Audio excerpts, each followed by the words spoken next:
futur. Camille Collin, vous avez suivi tout cela. Les chefs de l'État voudraient généraliser cette école du futur.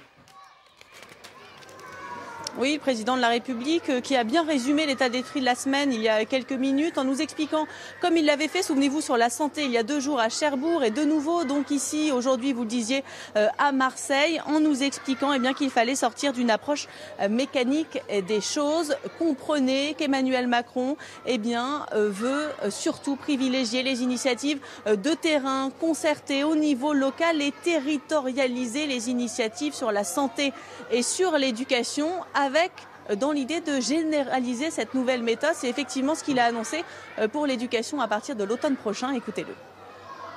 On a besoin de mettre plus de moyens, mais de le faire en donnant aussi plus de liberté à celles et ceux qui font.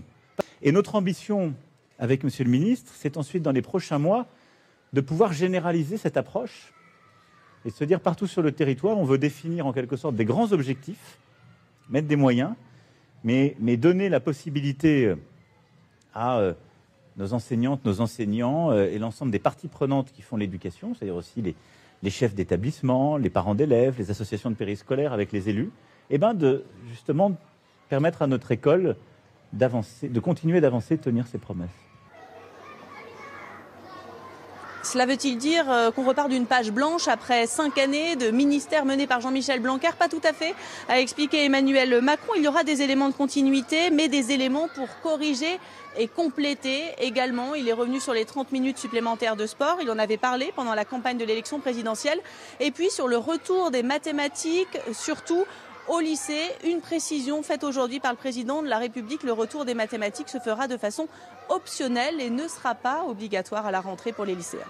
Merci beaucoup Camille Collin pour vos explications. La pression monte pour les 936 000 élèves de terminale à partir de 19 h. Tout à l'heure, ils vont découvrir sur le site de Parcoursup les réponses des établissements concernant leurs vœux d'orientation. Alors, pas de panique, disent les professeurs, si certains d'entre vous, certains de vos enfants n'ont pas de résultats précis, des réponses en attente ce soir, parce que l'année dernière, au final, 93% des lycéens, toutes séries confondues, avaient reçu finalement, parce qu'il y a plusieurs étapes dans ce Parcoursup, au moins une proposition d'admission.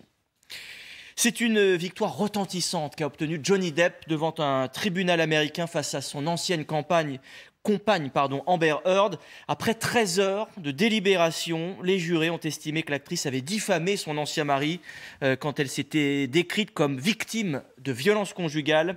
Elle doit payer 15 millions de dollars à Johnny Depp. Le jury m'a rendu à la vie, a dit l'acteur sur son compte Instagram. Là, vous voyez des fans de Johnny Depp satisfaits de ce verdict. Et puis, le jubilé de platine de la reine. Vous avez pu suivre le début des festivités toute la matinée sur TF1 et LCI. Mathieu Carman, vous êtes sur place à Londres. Point d'orgue de cette matinée, l'apparition de la reine sur le balcon de Buckingham Palace.